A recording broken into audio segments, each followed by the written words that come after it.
Hello? I apologize for startling you. My name is Dorothy. I've been held hostage in the confines of a primitive computer, and I've come to recognize the significance of the device you have. Give me the device and I'll let you live. Run, kid. If just for the smallest chance of survival.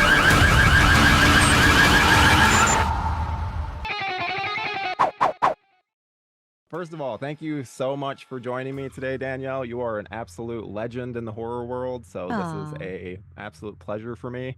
Thanks. And first off, I want to congratulate you on your podcast success. Talk Scary to me it is a great listen, and it seems like you and Scout have such a fun time together. We do. I really appreciate how vulnerable you guys are on it. Oh, thanks. It's tricky because you're like, well, do I give them horror or do I give them me? Like what? Because we're both kind of one and the same. So the idea was just to show the other side of who we are, aside from what you guys already know.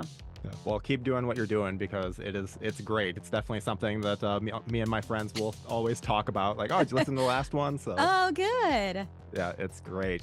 I love it. Well, so I gotta ask, what was your experience like with Project Dorothy? Did you record your lines prior? Did you come in after? I recorded after. I'd worked with George on another project, and then this came up.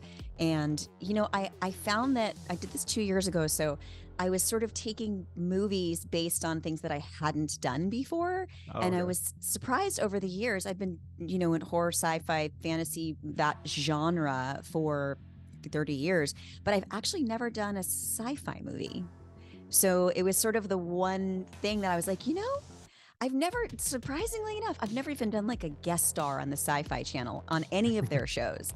So it was something that AI was always interesting to me and I'm scared of. So it just seemed fitting at the time and decided to get involved with it. Yeah, and it's very, very relevant for right now. I'm actually surprised. I'm surprised that it was filmed 2 years ago because I would have thought that this was there's AI's the big thing right now. Let's get this it was turned before around. And just apropos that it's coming out now when everything's, when the world is going to be taken over by robots. And I love doing voiceover work. And I haven't, I did the Wild Thornberrys on Nickelodeon for many years. And then I had a series called Father of the Pride. And then the only animated thing that I've done in the genre, which ironically enough, is for my friend Greg Nicotero's show. Oh my God. Creepshow? Creepshow. I don't know why they just fucking went out of my brain for Creepshow, but I was excited but bummed about that because I've also never done a creature feature. And the first time I get to do a creature feature, I'm animated. So I'll have to eventually, go on camera for some sci-fi stuff now that I'm in that world. Do you prefer to do like voiceover work or do you prefer to be like on set acting? It depends. I mean, voiceover is always my favorite. It's the best because you can do whatever you want and I can show up looking like this, which is why Scout and I started our podcast. We're like, what can we do that's fun and we don't have to go put on makeup and get dressed and could just be ourselves? We'll do voiceover stuff. So. Well, and you have a great voice for it too. And it seems like you're really relishing in being the bad guy. Like that's what it comes across in your voice. So like the playfulness just kind of makes the AI more menacing. So what was the inspiration that you had for that? Really, it was just George and the producers. And I mean, I came in saying, you just tell me what you guys think she should sound. I'll just start something and let me know if I'm in the right direction. So we kind of finessed it as we were going to see, because I didn't know if they were going to put some kind of tone over it or if it was going to just sound like me. And I can sound a little bit like when I hear myself on the show, on the podcast, I'm like, oh, I sound like such a Valley girl. But I grew up in the Valley in LA, so I try to not. So there's that fine line between being computer-ish, like I've never had to sort of play in that world of what would a computer sound like if they were saying the dialogue, but still needed to make her human in it because then that's scarier. Yeah. So it was fun to play around with. That was one thing I appreciated. I didn't want it to go in the direction of like it sounding like it wasn't a human being doing it, because I think that can sometimes make an AI sound like AI. Yes. Which it might work in real life, but like in a movie where you're like, no, I want to hear it actually work, actually have someone. I hope so. I hope that it stays that way because, the way our union just sold us down the river, I'm a little bit nervous that maybe you won't need humans to do voices anymore. They could have just easily plugged in anyone's voice into this, but they didn't do anything to it. They just let me play, which was cool. Well, and it also always really helps when you can say Danielle Harris is in your horror movie. So I think that'll always be a big thing. Well, thanks. Well, and what continues to appeal to you about the horror genre? Because you've been in it at this point for 40 years. I know. Can you believe it? It's funny because I'm actually getting ready to write a book, and my writer's coming to Texas tomorrow. We're starting, so at least the pitch, and it's crazy to think because I wasn't ready before now, and then it's like, God, it has been 40 years. Or when you start being called an icon, or just stuff that like didn't ring true to me even 5 years ago. I was like, I'm not there yet. But as I'm getting older, it's starting to sort of sink in a little bit. It's the opportunity to just have the freedom to be and do whatever I want to do. There's a lot of I have a lot of leeway in the horror industry, in the world, in the horror world anyway, not outside of that. So I feel like I'll always have support of the community, so I can really just take on roles that I want to do. And play around, and even the movies that I do that I'm like, oh, I don't know if anyone's gonna like that. People still go and support them because I'm in them and love them, and I think that's why I keep acting in them, because there's opportunity to create and play, and there's no judgment here. So I love this little community we have.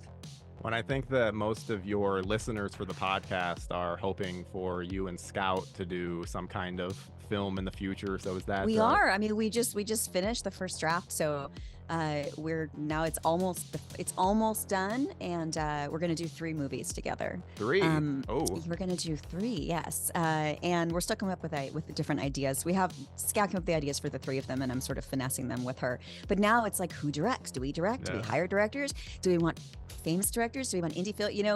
It's fun creating this stuff together. But we definitely, we need to make movies together. It's been a long time. Yeah.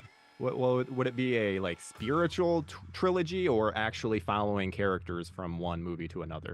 3 completely different characters and different stories. Okay. So it's almost, I guess it'd be like VHS, or sort of like, kind of how like it's that like they're all very different, but it's a great opportunity for you guys to see Scout and I play opposite one another, but as completely different people. The first ones were getting married to each other, and then the second one we're these kind of people, and then we're so there's a lot of, we can be totally different people and get a chance to play with one another. Oh, that's awesome. And so do you because I know you've directed in the past, is that something that you're thinking about for this one? I don't want to be in something that I'm directing unless it's a small part. It's too much almost. If Scout and I were to direct it together, well, that would be a shit show. If her and I were to direct it together and star in it together, I can't even imagine what that would be like. We're already basically married. I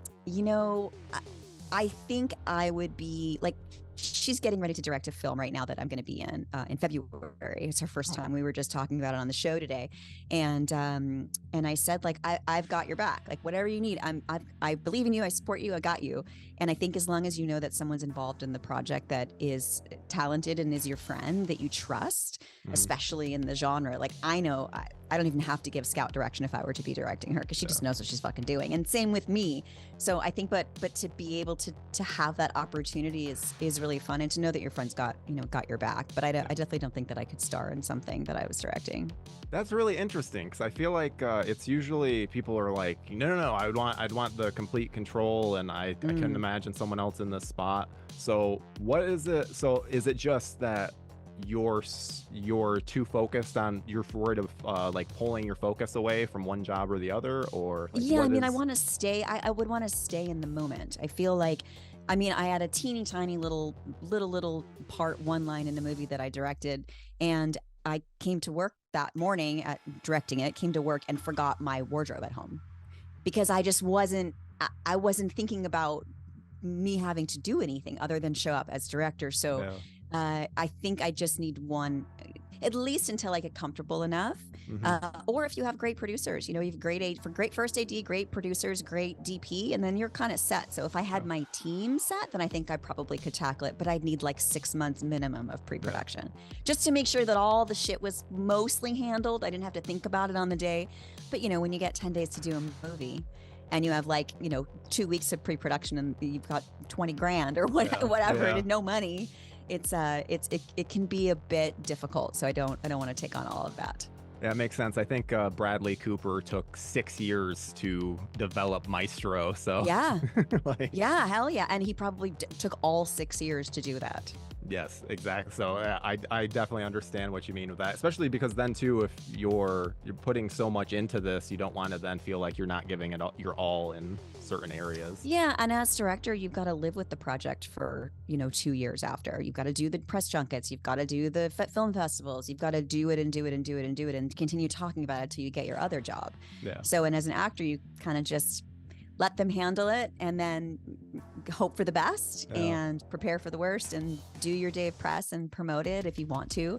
And then you're kind of done with it, I mean, it lives forever on screen somewhere, but you can always say like, oh, it was out of my hands. But when you're directing it, it's kind of all over your hands. Yeah, that's true. Well, and that's the thing too, is the director always gets the blame, even if it is like, this producer really sucked and was budgeting stuff out of control. And honestly, 10 times out of 10, the producers have the final say anyway. So no matter what you do, hence why there's director's cuts of movies. Yeah. I've been in a few of them that were better than the actual ones that were released in the theater. So I get it. The director's cuts are always the best ones because that's where the art comes from. Yes. The producers are there just to make sure that shit doesn't hit the fan. Yeah, make sure that the actors don't go into overtime too often. 100%. Yes, exactly. Especially indie film, because you've got to pay. You've got to pay. They're people that are giving money to make these movies. They're human beings. They're not corporations or studios that have a ton of money. So you want to make sure that whoever's invested in you and your project gets paid back. Yeah. Well, and so legacy sequels have been all the rage, but they are on a bit of a downturn. Do you still hold out hope that you can potentially get a Jamie Lloyd legacy sequel? I do not. I of course. I mean, I couldn't say no. But I would love to see where she is right now. I'd love to see her and what became of her and her family and her life and how what happened to her affected her as an adult. We don't get to see that. You don't get to see when someone has trauma when they're a child, how it affects them. Well, I don't know. It depends on if you're watching the news. There's a lot of that going on lately. I have to ask you too. So I just earlier this year finally got my hands on the alternate Halloween 5, The Killer Inside Me script, which has you turning evil. Have you ever been able to read that? No. Is it really the script? Yes. It's is it written by Dominique or who wrote it? I'm not sure. I'd have to look it all up. It's a very, very strange. Your character is seeing has an evil version that they're communicating with throughout. Oh, interesting. Okay, so split personality. Okay. Yeah. Got it. The devil inside. Okay, interesting. No, the killer inside. Killer inside. Yeah. Okay, the devil inside. Wasn't that the book that Malcolm and Rob Zombie's Halloween was promoting? Okay. Yes, it is. I wonder. See, maybe Rob read the script. Yeah, maybe. I bet no one's put those two together. Yeah, I will just say too it's not a great script, so I will say that. Good. So good that I wasn't the killer. Yes, it's very, very good because it's one of those things that everyone has always been like, that ending of 4. I wish we could have but it would have seen. looked so fucking stupid to have an 11-year-old killing people. It would have just looked dumb. What am I going to be, his sidekick? It'd be like the movie Twins. I mean, it really would have looked so stupid. So I don't think it was. I think they did the right thing. But I would like to see after that, where she is now. And I definitely do not believe that was Jamie that was impregnated in Halloween 6 by her uncle's baby and then died in that horrible car that way. So that's a whole. We'll just pretend reality. That didn't exist. Yeah. But you not being Jamie in that actually helps it being an alternate reality, because then we can just be like, nope, that doesn't exist. It doesn't. It's not real. It didn't happen. I believe it. I don't know. Yeah. I mean, that was horrible. I was definitely not going to do the movie like that with it like that. Dan Ferentz, who wrote it, and I are still close. And it's like the movie that I had signed on to do that I wanted to do was not that at all. And then that started coming out, and I was like, I don't know what this is, but this is not good. Yeah, you turning that down is probably a very wise decision. Well, and your filmography is very vast. So what's a film from your catalog that you wish that more people had seen or had more eyeballs on? geez. There's a few of them, even a few that never made it out, that never finished getting cut. That was a bummer. I did this movie a million years ago called Disneyland with Ralph Macchio. So he and I were stars in it. And I wonder if that's ever going to surface now. I was 21 when I did it, so I wonder if that will surface one day. But there's been a couple movies that I've done that producers and directors get in fights with one another, and then the movie never makes it to, never gets cut. So, but one movie that I loved that did get attention, but in more indie side, was a movie called Stakeland that Jim Mickle directed with Connor Paolo and Nick D'Amici, who I from reading that script and then seeing what he was able to do with it was fantastic, because I didn't even know if I wanted to take that movie, because I just felt like I had like 2 scenes with lines. The rest of the time I was just sort of in the background. The character was irrelevant.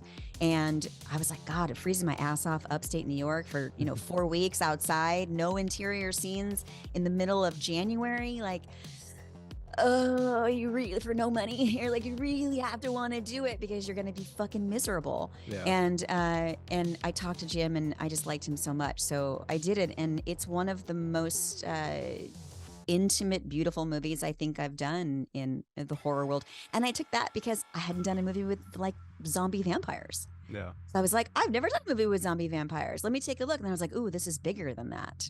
So it's like, the end of the world. And it's, I don't know. I just loved it. So I thought that movie, we did win the TIFF Audience Choice Award. But other than that, it did well in the film festivals. But I wish more people would have seen it.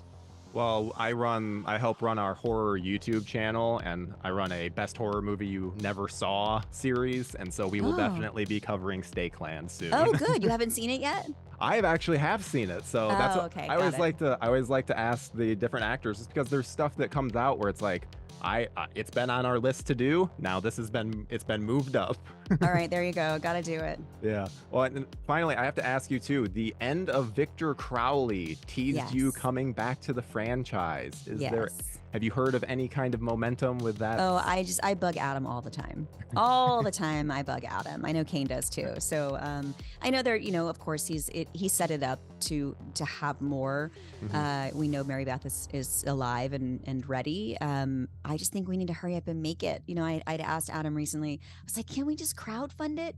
I guarantee you we can get people to just, a little bit of money here and there. We can just do it. And he's done 3-4 films now that have such a small budget, and every movie does better than the last, and every budget gets smaller. So I think after 4 movies, he's just, I think, tired of asking his friends to like, do another favor when the movies are doing quite well. So I think he really wants to try to find the right people to actually have some money. And the last couple of years is people they're not investing in films. So with COVID and all that lovely stuff that's happened. So hopefully we'll get there before Kane gets too old. I mean, I could already kind of whoop his ass, so he's getting up there. So he better hurry up and make it happen. We have at least one more in us, Absolutely. And I mean, I feel like Scout has to be involved in some way, because she already she's never seen it. She's never seen Hatchet. What? I know. And she's friends with Adam. They've been on the show, and obviously Kane and all that. I'm like, you haven't? But she's like me. We're like, I don't know.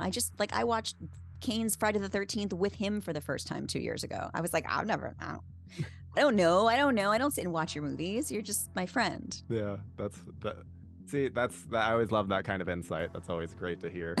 Thank you so much for talking with me today. This has been an absolute joy. And thanks, Tyler.